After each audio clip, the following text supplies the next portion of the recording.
तो आज हम बात कर रहे हैं क्लास 12 केमिस्ट्री की 5 महत्वपूर्ण अंतर। जी हाँ दोस्तों, आपने बिल्कुल सही सुना। वीडियो अगर आपने क्लिक कर दिया तो वीडियो को अंत तक देने, क्योंकि इस वीडियो में आपको 5 महत्वपूर्ण अंतर बताया जाएगा, वो भी केमिस्ट्री का।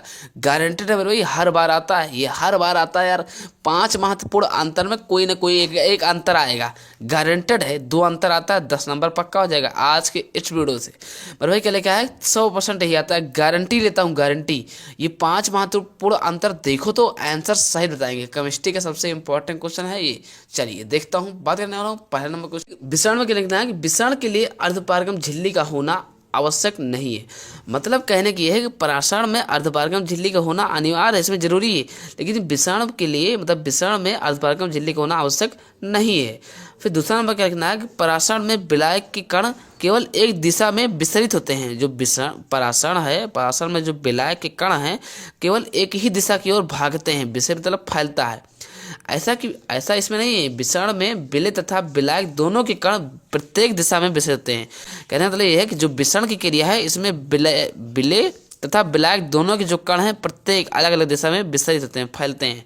तो ये रहा दूसरा नंबर कंप्लीट। चलिए इसमें फिर तीसरा नंबर क्या डालना है कि परासरण क्रिया केवल द्रव अवस्था में होती है। परासरण क्रिया जो होती है केवल द्रव की अवस्था में होती है।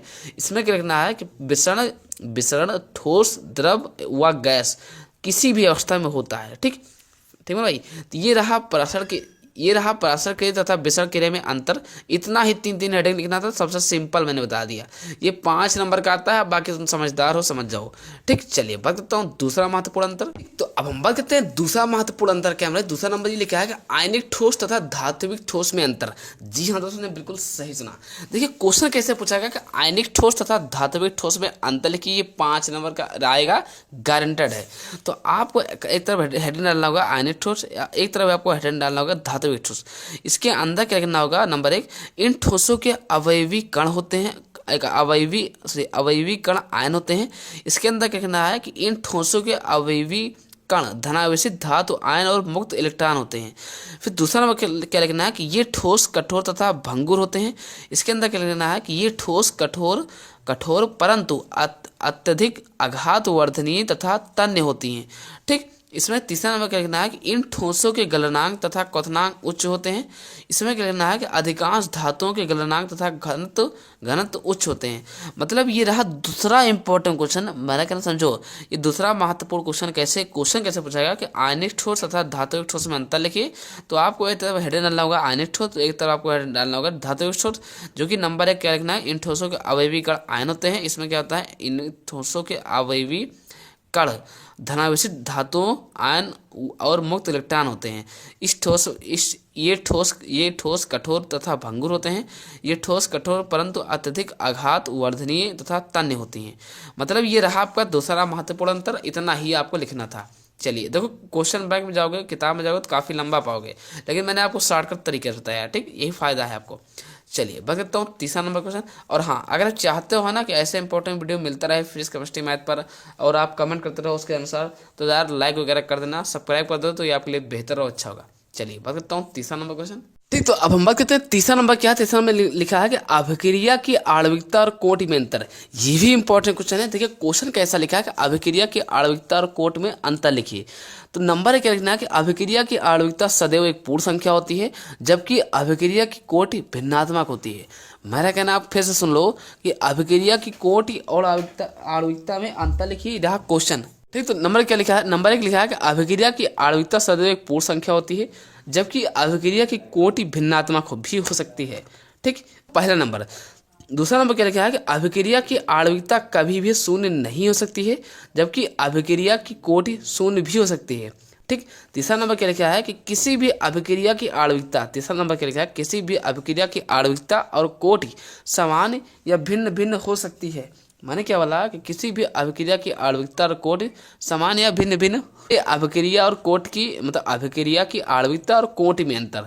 तो तीसरा नंबर पे कंप्लीट यार, इंपॉर्टेंट महत्वपूर्ण अंतर है। कोई ना कोई तो 2 आएगा, 2 महत्वपूर्ण अंतर आते हैं, या एक तो बिल्कुल आएगा। तो 5 नंबर या तो 10 नंबर पक्का होगा। तो मैं तो यह चाहूँगा कि ये तीसरा नंबर तैयार कर लेना। ठीक, चलिए बात करता हूँ चौथा नंबर क्वेश्चन। तो अब हम बात करते हैं चौथा नंबर क्वेश्चन क्या है। चौथा नंबर क्वेश्चन क्या है, भौतिक अधिशोषण एवं रासायनिक अवशोषण किसे कहते हैं। इन मतलब कहने का मतलब ये है कि इनमें अंतर बताना है। मेरे भाई ये काफी इंपॉर्टेंट क्वेश्चन है, 100% गारंटी की, लगातार कई सालों से पूछा गया। मतलब 2023 में आया है, 24 में आया है, 22 में आया है, 18-19 में आया है। गारंटी है, लिख के ले लो मेरे भाई, लिख के मुझसे ले लो कि ये आएगा इस बार 2025 में। क्या लिखा है कि भौतिक अधिशोषण एवं रासायनिक अधिशोषण किसे कहते हैं, महत्व इसका अंतर स्पष्ट करना होगा। तो आपको एक तरफ हेडिंग डालना होगा भौतिक अधिशोषण, एक तरफ आपको हेडिंग डालना होगा रासायनिक अधिशोषण। नंबर क्या लिखना होगा कि यह वंडर वाश बलों के कारण होता है। इधर क्या लिखना होगा, यह रासायनिक बंध बनने के कारण होता है। फिर इधर नंबर 2 में क्या लिखना है कि यह प्रकृति में विशिष्ट नहीं है, मतलब विशिष्ट नहीं है। इसमें क्या लिखना है कि यह प्रकृति में अति विशिष्ट होता है।